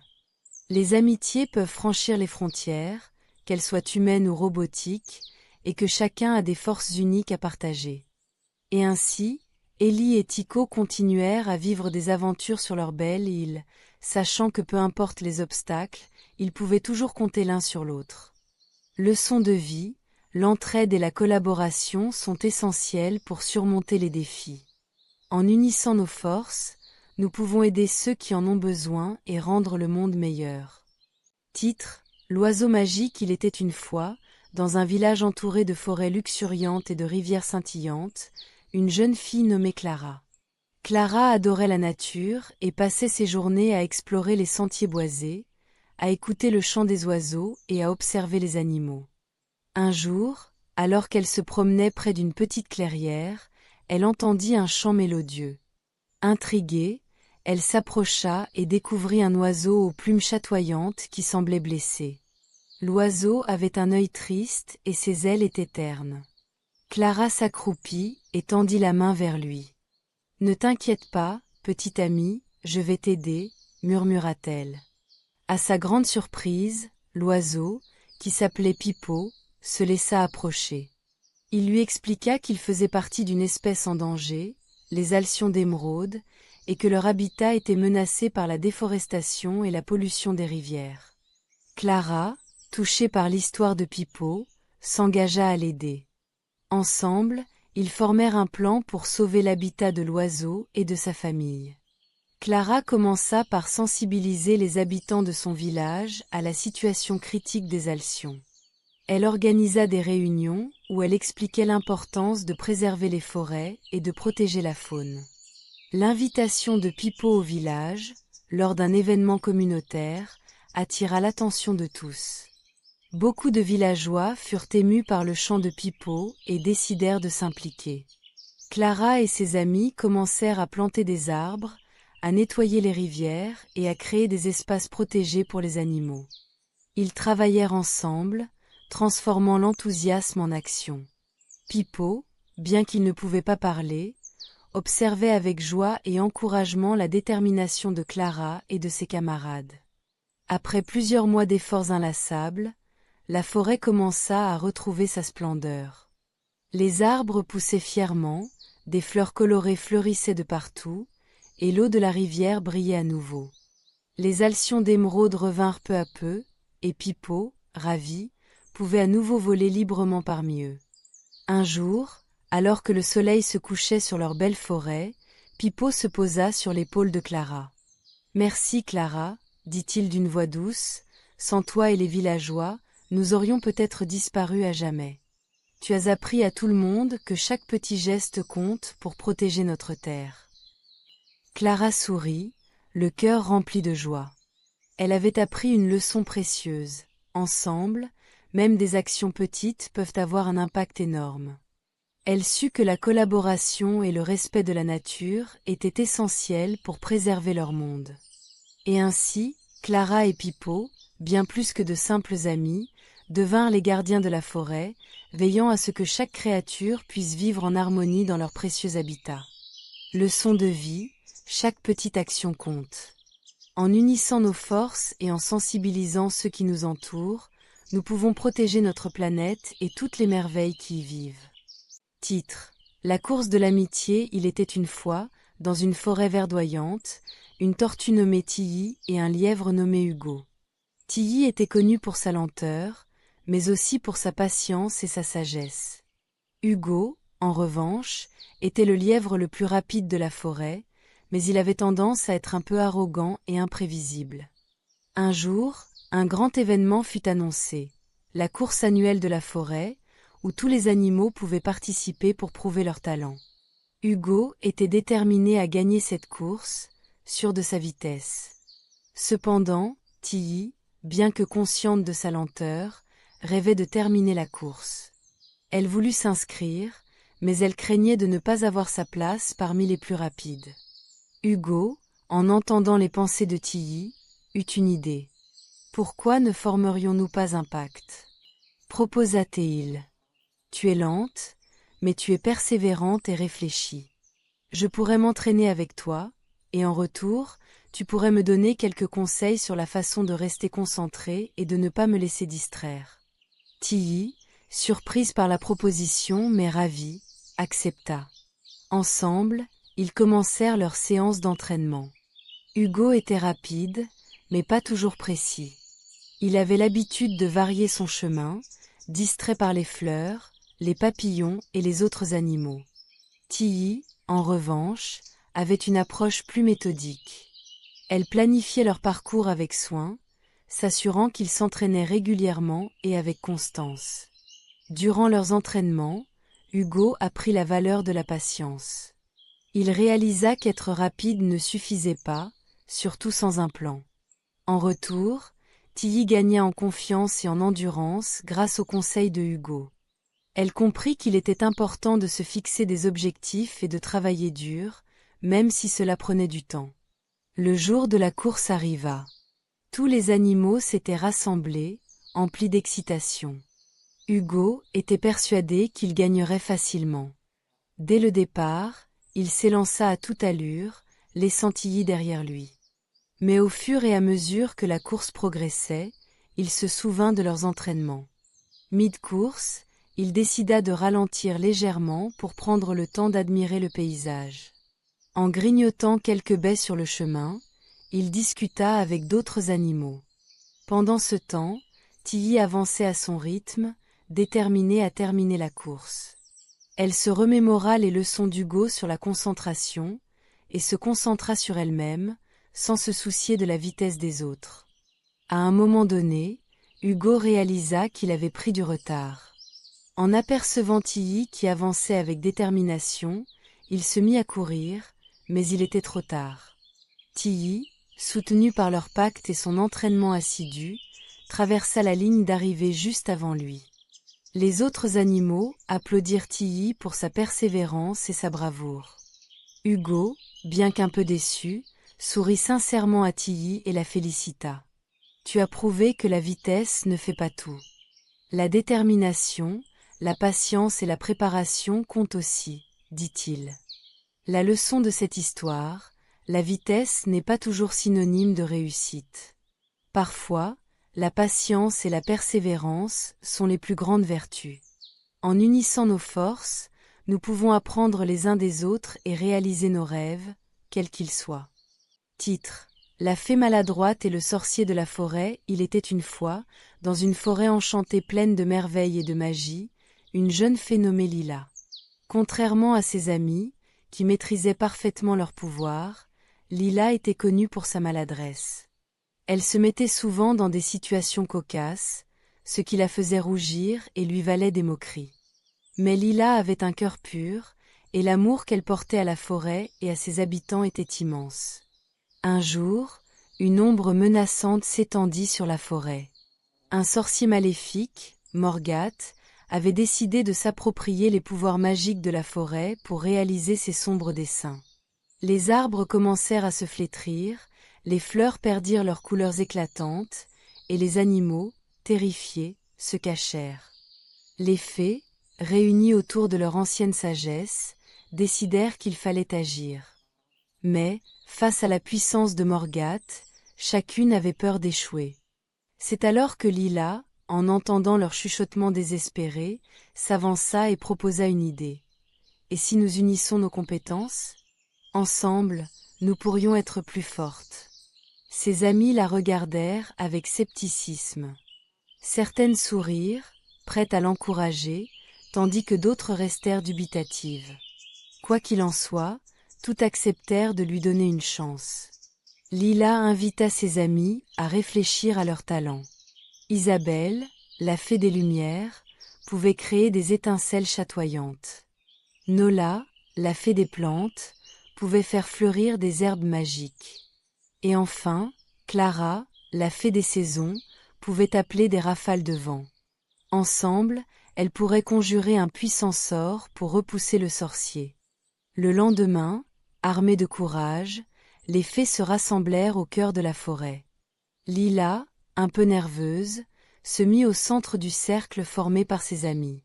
« Rappelez-vous, c'est l'union qui fait notre force », leur murmura-t-elle. Elles commencèrent à chanter un chant ancien, chacune apportant sa magie. Isabelle illumina le ciel d'étoiles scintillantes, Nola fit naître des fleurs au parfum envoûtant, et Clara, par ses vents, créa un tourbillon de magie. Lila, bien que maladroite, agrippa une branche, et dans un geste inattendu, envoya le tourbillon vers le sorcier. Morgate, surpris par ce rassemblement de magie, tenta de contrer leur pouvoir. Mais les fées, unies, étaient plus fortes ensemble. Leurs talents se mêlèrent en un éclat de couleurs si éclatant qu'il éblouit le sorcier. En un clin d'œil, Morgate fut repoussée hors de la forêt, étant projetée loin par la puissance du sort. La forêt reprit vie, les fleurs fleurirent à nouveau, les arbres redevinrent majestueux et la lumière brillait partout. Lila, bien que surprise par leur succès, eut un grand sourire. Ses amis coururent vers elle, la félicitant pour son courage et sa détermination à les unir. La leçon de cette aventure ? Ensemble, on est toujours plus fort. Lila apprit non seulement à valoriser sa propre magie, mais aussi à reconnaître la valeur unique de chaque personne autour d'elle. Et surtout, elle comprit que même ceux qui se sentent maladroits peuvent accomplir de grandes choses quand ils travaillent en équipe. Ainsi, la forêt enchantée redevint un lieu de joie et de magie, où chaque fée pouvait briller à sa manière, unie par l'amitié et le courage. Titre : La grenouille chanteuse et le chant de l'amitié. Il était une fois, au bord d'un étang scintillant, une grenouille nommée Lola. Lola n'était pas une grenouille ordinaire. Elle avait une voix mélodieuse qui attirait l'attention de tous les animaux de la forêt. Chaque matin, elle chantait des mélodies joyeuses qui résonnaient à travers les arbres et éclairaient les cœurs des habitants. Un jour, alors qu'elle chantait sa chanson préférée, un petit canard nommé Max s'approcha d'elle, les yeux pleins d'admiration. « Lola, ton chant est magnifique !» s'exclama-t-il. « J'aimerais bien être ton amie. » Lola, ravie, lui répondit « Bien sûr, Max. L'amitié est comme une belle mélodie, elle se partage. » Ils décidèrent alors de passer la journée ensemble à explorer les merveilles de l'étang. Ensemble, ils rencontrèrent d'autres animaux. Tout d'abord, ils tombèrent sur une tortue nommée Tilly, qui avait du mal à sortir de l'eau. « Aidez-moi, s'il vous plaît !» cria-t-elle. Lola et Max se précipitèrent pour aider la tortue à rejoindre la berge. En remerciement, Tilly leur offrit un petit coquillage brillant qu'elle avait trouvé au fond de l'étang. Plus loin, ils rencontrèrent une libellule appelée Lila, qui se sentait seule. « Je n'ai personne avec qui jouer, » dit-elle en soupirant. Lola, avec sa voix douce, lui proposa de chanter ensemble. En les entendant, d'autres animaux s'approchèrent, et bientôt, tous dansèrent autour de l'étang, unis par la musique. Au fur et à mesure que la journée avançait, notre trio d'amis découvrit qu'en unissant leurs forces, ils pouvaient surmonter n'importe quel obstacle. Ils assistèrent à un tournoi de saut où ils aidèrent des crapauds timides à se lancer, montrant qu'encourager les autres est une belle façon d'être amis. Cependant, le lendemain, une tempête éclata, et Lola se retrouva isolée. Elle était triste et se demanda si elle reverrait un jour Max, Tilly et Lila. La pluie tombait drue et les nuages assombrissaient le ciel. Mais Lola se rappela une chose, l'amitié repose sur la détermination. Elle se mit à chanter sa mélodie favorite, espérant que ses amis l'entendraient. À sa grande surprise, Max, Tilly et Lila vinrent à sa rescousse, bravant la tempête. « Nous avons entendu ta voix, Lola !» s'écria Max. Ensemble, ils trouvèrent refuge sous un grand arbre, où ils passèrent la tempête à chanter et à rire. Une fois la tempête passée, le soleil revint, illuminant le monde avec des couleurs vibrantes. Les 4 amis réalisèrent alors que leur amitié était leur plus grande force. Ils avaient appris que même dans les moments difficiles, l'union fait la force, et qu'une mélodie partagée peut apporter de la joie et de la lumière. Ainsi, l'histoire de Lola la grenouille chanteuse, Max le canard, Tilly la tortue et Lila la libellule se propagea dans toute la forêt, rappelant à tous l'importance de l'amitié et de l'entraide. Ils continuèrent à vivre des aventures ensemble, chantant leurs histoires à tout ce qui passait, et s'assurant que chacun sache que l'amitié est la plus belle des mélodies. Fin. Leçon de vie. L'amitié, c'est partager des moments, s'entraider et célébrer ensemble les joies et les peines. La quête de l'étoile filante. Il était une fois, dans un petit village entouré de vastes forêts et de rivières scintillantes, un groupe d'amis inséparables, Léna, Tim, Émilie et Samedi. Depuis leur enfance, ils avaient toujours rêvé d'aventures extraordinaires. Un soir d'été, alors qu'ils observaient le ciel étoilé, un ancien conteur du village leur parla d'une étoile filante légendaire, connue sous le nom de Lucida. Selon la légende, Lucida réalisait un vœu unique à ceux qui la retrouvaient avant son prochain passage dans Milan. Excités par cette nouvelle, les amis décidèrent de se lancer dans une quête pour retrouver Lucida. Ils prirent leur courage à 2 mains, et, armés de cartes anciennes et d'une boussole, ils mirent le cap sur la montagne des étoiles, où la légende disait que l'étoile avait été vue pour la dernière fois. Leur voyage n'était pas facile. Ils durent traverser des rivières tumultueuses et grimper des falaises escarpées. Mais durant leur chemin, ils rencontrèrent des créatures étranges et se firent des amis inattendus. Un hibou sage qui leur apprit l'importance de la patience, une tortue qui leur enseigna la valeur de la persévérance, et un vieux chêne qui leur montra que l'on peut toujours donner du soutien à ses amis. Chaque rencontre leur apportait une nouvelle leçon de vie. Léna comprit que l'honnêteté était essentielle dans toute amitié, Tim réalisa que l'écoute et la compréhension facilitent les conflits, Émilie apprit à rester ouverte au changement, et Sam découvrit que le travail d'équipe était la clé pour surmonter les obstacles. Après plusieurs jours d'aventure, ils gravirent enfin le sommet de la montagne des étoiles. Là-haut, une vue spectaculaire s'étendait devant eux. Le ciel était tissé de milliers d'étoiles, et au milieu d'elles, une lumière scintillante émergeait. Le cœur des amis battait la chamade, c'était Lucida. Nerveux mais déterminés, ils formulèrent chacun leurs vœux. L'un après l'autre, ils découvrirent que leur souhait n'était pas de demander des choses matérialistes, mais de rendre leurs futures aventures encore plus enrichissantes. Ils souhaitaient continuer à explorer le monde ensemble, à apprendre et à partager leurs expériences. Lucida, avec sa lumière éclatante, leur fit un clin d'œil, et un doux souffle de vent les enveloppa. Ils comprirent que l'étoile filante leur avait offert ce qu'ils cherchaient, le voyage lui-même, le renforcement de leur amitié et les leçons apprises en chemin. En redescendant de la montagne, les amis réalisèrent que le vœu de Lucida n'était pas seulement magique, mais aussi profondément révélateur. Ils avaient compris que la véritable richesse ne résidait pas dans l'acquisition de biens matériels, mais dans les expériences partagées et les liens tissés au fil des aventures. Ainsi, la quête de l'étoile filante leur avait enseigné une leçon précieuse. Les vraies étoiles ne brillent pas dans le ciel, mais dans les décisions que nous prenons et les liens que nous créons sur notre chemin. Et avec cette nouvelle sagesse, ils rentrèrent chez eux, prêts pour de nouvelles aventures, ensemble. Titre : La berceuse des étoiles. Il était une fois, dans un petit village enveloppé de mystères et de légendes, un enfant nommé Léo. Passionné par les histoires de ses ancêtres, il passait ses journées à écouter sa grand-mère lui raconter des contes de bravoure et de sagesse. Mais ce qu'il désirait le plus, c'était de rencontrer ces personnages qui avaient façonné son histoire.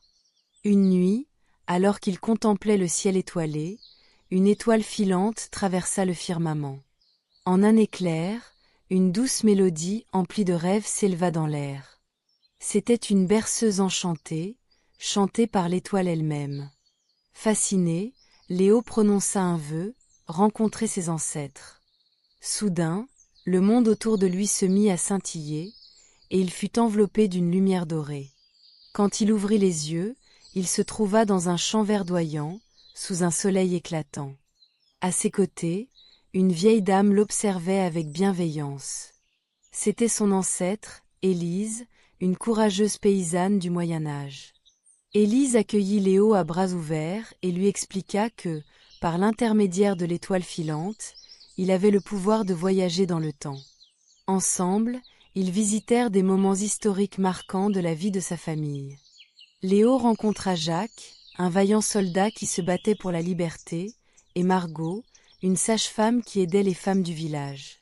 Chaque rencontre était l'occasion d'apprendre l'importance de la solidarité, le respect des traditions, et la façon dont les choix des ancêtres avaient des répercussions sur le présent. Élise lui enseigna l'art de cultiver la terre, Jacques lui décrivit le courage dans l'adversité, et Margot partagea des secrets de guérison et de compassion. Finalement, après avoir passé un temps riche en enseignements, Léo se retrouva à nouveau sous le ciel étoilé de son village. L'étoile filante revint, et Léo la remercia chaleureusement pour cette expérience inoubliable. De retour chez lui, Léo se rendit compte que le plus grand trésor qu'il avait rapporté avec lui était la connaissance et les valeurs de ses ancêtres. Il comprit que chacun portait en lui un héritage qui pouvait façonner son avenir. Inspiré, il décida de partager les histoires et les leçons qu'il avait apprises avec son village, notamment sur la force de la communauté et l'importance de toujours se souvenir d'où l'on vient. Leçon de vie. L'histoire de Léo nous enseigne que nos racines font partie intégrante de notre identité. En apprenant de notre passé et en honorant nos ancêtres, nous pouvons bâtir un avenir plus conscient et solidaire. Les leçons que nous transmettons aux générations futures sont essentielles pour forger des liens durables et enrichissants au sein de nos communautés. Titre: La voix du cœur. Il était une fois, dans un petit village paisible, une petite fille nommée Lila. Lila était très timide. Chaque fois qu'il fallait parler en classe ou faire un discours, elle se sentait comme un petit oiseau prisonnier dans une cage, incapable de chanter. Elle admirait ses camarades qui s'exprimaient avec tant d'assurance, mais elle ne pouvait s'empêcher de se sentir invisible. Un jour, alors qu'elle se promenait près de la rivière, Lila aperçut un joli perroquet coloré perché sur une branche. Ce perroquet n'était pas comme les autres. Il avait la particularité de répéter tout ce qu'il entendait, et il adorait parler aux enfants. Curious, Lila s'approcha. Bonjour, petite, dit le perroquet d'une voix claire et enjouée. Pourquoi as-tu cette triste mine? Lila recula un peu, surprise de trouver un oiseau aussi bavard. Je suis trop timide pour parler devant les autres, murmura-t-elle. Le perroquet pencha la tête sur le côté. Tu sais, chaque voix est unique et précieuse. Montre-moi ce que tu as dans le cœur, et je t'aiderai. Intriguée, Lila s'assit sous l'arbre. Le perroquet, très enjoué, se mit à imiter les sons de la nature. Il chantait les bruits de l'eau, le souffle du vent, et même le croassement des grenouilles. Lila éclata de rire en voyant le perroquet se déhancher et danser autour d'elle. « Regarde-moi, dit le perroquet.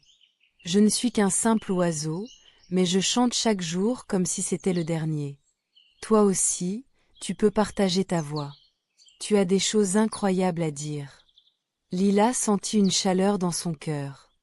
Chaque jour après l'école, elle revenait voir son nouvel ami. Il passait des heures à répéter des paroles, à chanter, à créer de petites histoires. Petit à petit, Lila commença à prendre confiance en elle. Le perroquet l'encourageait sans cesse. Chaque fois que tu parles, tu partages une partie de toi-même. N'aie pas peur. Le jour du grand spectacle de l'école arriva, et Lila se sentit un mélange d'excitation et d'anxiété. Elle savait qu'elle devait parler devant tous ses camarades et leurs parents. Rappelant les mots du perroquet, elle inspira profondément et se dirigea vers la scène. Lorsqu'elle prit le micro, elle avait le cœur qui battait la chamade. Mais en regardant la salle et en pensant à son ami coloré, quelque chose se débloqua en elle. « Bonjour à tous » commença-t-elle d'une voix claire. « Aujourd'hui, je veux vous parler de l'importance de notre voix. » Lila parla avec passion, partageant ses expériences, ses rêves et ses peurs. À mesure qu'elle s'exprimait, elle pouvait sentir le soutien de son perroquet dans son cœur. Lorsque sa voix s'est élevée, son timbre était fort et distinct. À la fin de son discours, elle fut accueillie par une salve d'applaudissements enthousiastes. Elle avait réussi. Après le spectacle, Lila courut vers la rivière pour retrouver son amie. Le perroquet l'attendait avec des plumes ébouriffées de bonheur. « Bravo, Lila. Tu as chanté comme un bel oiseau. Merci. Je n'aurais jamais cru que je pourrais le faire sans toi. Tu m'as appris à croire en ma voix. » Le perroquet lui sourit. « Souviens-toi, Lila, chaque voix est un trésor.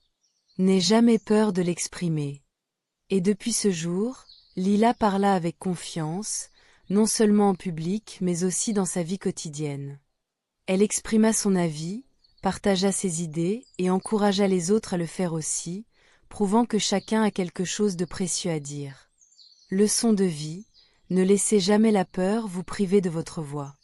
Chaque opinion et chaque histoire méritent d'être entendues, car elles sont toutes uniques et précieuses.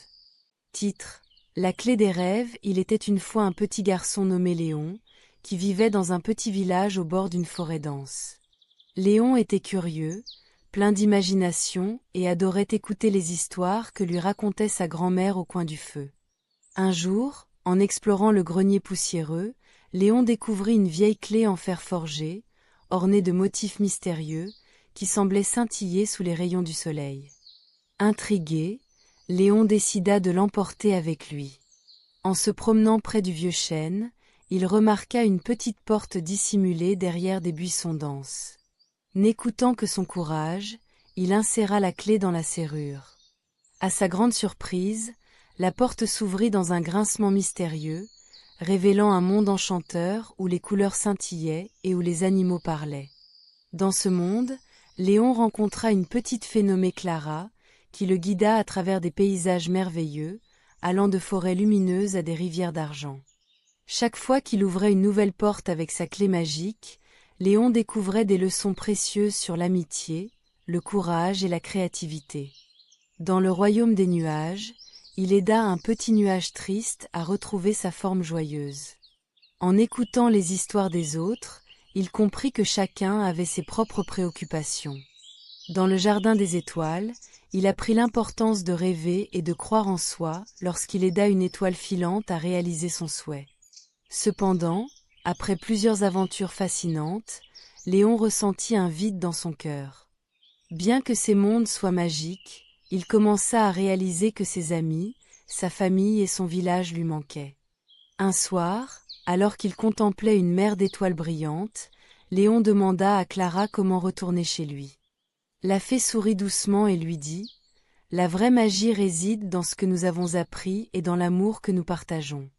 Utilise cette clé non seulement pour explorer le monde, mais aussi pour ouvrir ton cœur aux choses qui comptent vraiment. » Léon comprit alors que la clé magique n'était pas seulement faite pour ouvrir des portes physiques, mais aussi pour ouvrir les portes de l'amitié et de l'amour.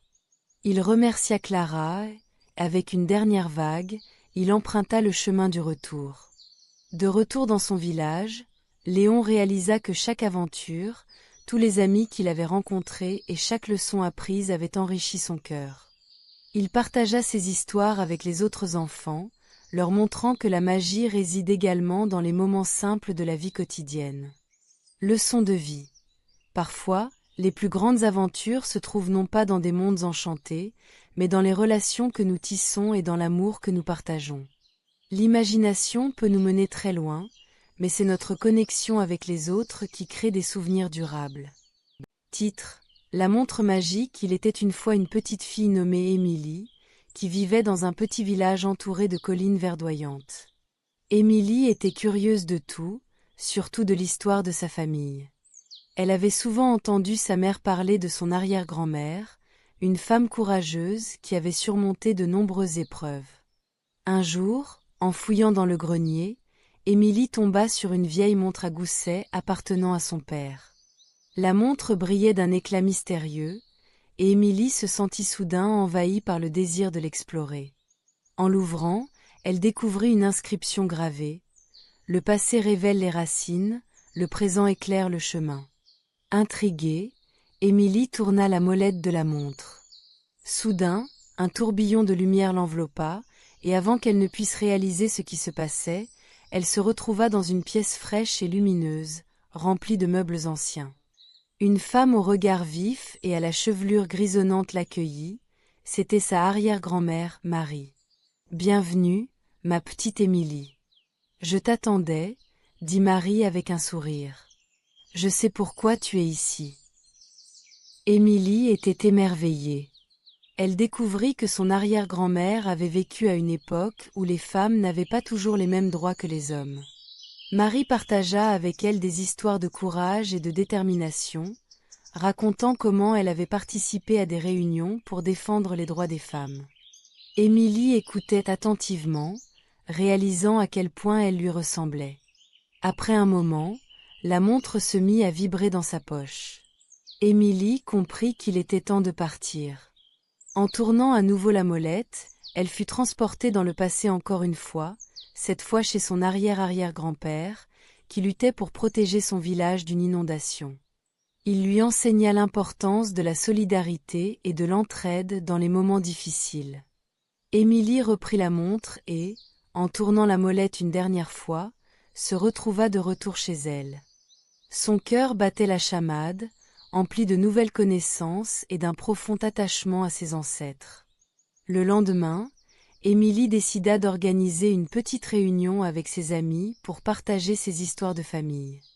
Elle leur dit : « Nos ancêtres ont surmonté tant d'épreuves. Ils sont la raison pour laquelle nous pouvons être qui nous sommes aujourd'hui. Apprenons de leur courage et n'oublions jamais nos racines. » Ses amis, captivés, commencèrent à s'intéresser à leurs propres histoires familiales. Ensemble, ils créèrent un projet de classe où chacun partagerait des récits sur ses ancêtres. Émilie comprit que l'histoire de sa famille n'était pas seulement une affaire personnelle, mais une source d'inspiration pour les autres. Leçon de vie. En explorant notre passé, nous découvrons non seulement d'où nous venons, mais aussi la force et le courage qui habitent en nous. Chaque histoire familiale est un trésor à partager et à transmettre, car c'est à travers ces récits que nous pouvons éveiller notre propre potentiel et renforcer les liens qui nous unissent.